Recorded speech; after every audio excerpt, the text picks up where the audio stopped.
All right, today we're going to continue the chocolate touch with chapter 3. The birds were chirping in the tree outside John's window, and the sky beyond was deep blue. The bedroom door opened a few inches. Hey, Sleepy, Mrs. Midas called. Everyone else is up. John put on his bathrobe and slippers and ambled to the bathroom. His sister Mary was still brushing her teeth, and he had to wait until she finished. Come on, Mary, he said a little crossly. Don't take all morning.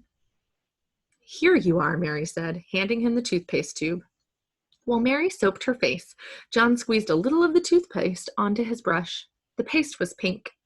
John made a face at his toothbrush. It didn't seem fair that he should have to brush his teeth with stuff that tasted just like his tonic. A stinky taste, he called it. John opened his mouth and pushed in the end of the toothbrush. As soon as it touched his front teeth, he noticed a delicious sweetness in his mouth. A taste of the best kind of chocolate. He pushed the brush to and fro, and the taste seemed to grow stronger. He removed the brush. The bristles were brown. What kind of toothpaste is this? John asked. Mary was drying her face. The same kind, she answered. It says on the tube. Blancodent, John read. It was the same kind they had always had. Why is it chocolate flavored this time? He asked. Boy, it's good.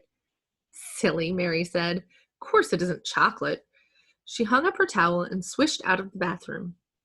John squeezed some more toothpaste onto his brush and continued to brush his teeth. Chocolate again. It was marvelous. Rich, sweet, smooth chocolate. Chocolatey chocolate, like the single piece of chocolate from the box the night before. There seemed to be no further need for the toothbrush, so John rinsed it and hung it up.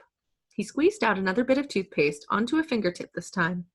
He put his finger in his mouth and ate the toothpaste off. Don't do that at home, please. When he took his finger out again, it was stained chocolate brown. John wasted no more time. He put the end of the toothpaste tube into his mouth and emptied the paste onto his tongue. It squeezed out like thick, creamy chocolate. Do not eat toothpaste. Mary looked into the bathroom. Hey, what are you doing? She demanded. Yummy, was all John said. John and Mary were a little late getting to the dining room, and Mr. Midas was already on the way to his train when they sat down at the breakfast table. John ate up all the toothpaste, Mary told their mother. Ooh, you sneak, John whispered. Well, you did, Mary reminded him, and that's a waste. Isn't it a waste, Mother, to eat up all the toothpaste in one day? Mrs. Midas was serving their orange juice. Mary, really, she said. I'm sure John was only joking. He must have been pretending to eat the toothpaste. No, he wasn't, Mary insisted. I was watching, and I saw him squeeze it right into his mouth. He said it was chocolate. Oh, dear, protested Mrs. Midas. Chocolate again. Now I know it was just a joke. He just wished it were chocolate, Mary.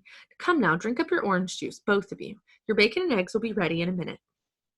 As Mrs. Midas left the room, John took up his glass of orange juice and put it to his lips.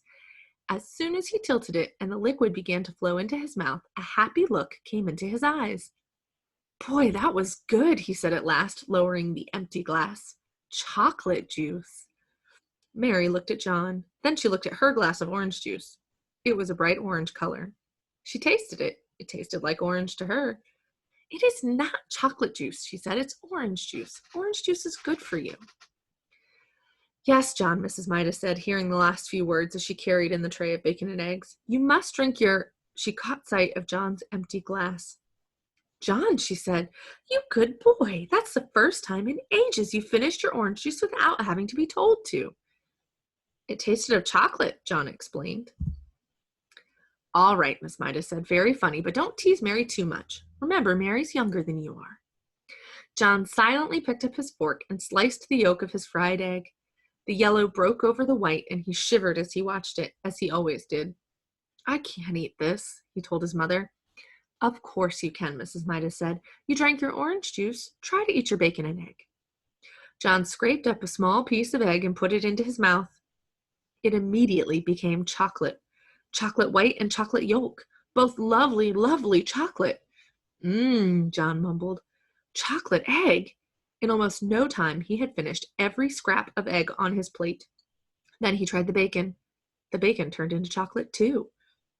John had never before enjoyed his breakfast so much. After the orange juice that had turned into chocolate juice in his mouth, and the fried bacon and egg that had turned into fried chocolate, he ate 2 slices of chocolate toast with chocolate butter and chocolate marmalade, washed down with a glass of chocolate milk. "I'm very pleased with you this morning," Mrs. Midas said as she helped John on with his coat. "If you promise to eat your lunch at school as well as you ate your breakfast, I'll give you a dime to buy some chocolates with." "Oh, that's all right," John said. "I don't think I'll need it." Mrs. Midas looked puzzled as she waved goodbye.